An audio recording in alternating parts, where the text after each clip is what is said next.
She woke up and realized she had lost all her memories. She couldn't even remember her own name.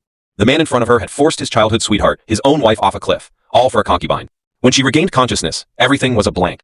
2 days ago, she had learned that her husband was planning to take a concubine. Furious, she confronted him. Her maid was so terrified that she knelt on the floor, not daring to move.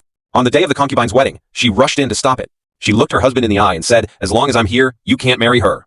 But he refused to back down.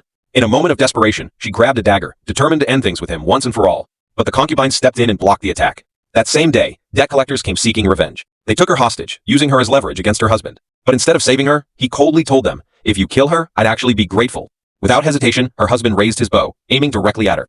She never expected that. After 4 years of devotion, all she would get in return was a deadly arrow. One of the men sneered, "You don't even care about your own wife?" Her husband didn't even flinch as he slowly drew another arrow. Without a second thought, he let it fly, aiming straight at them. She stood there in shock, staring at the man she once loved. In that moment, her heart turned completely cold. She finally understood he had never loved her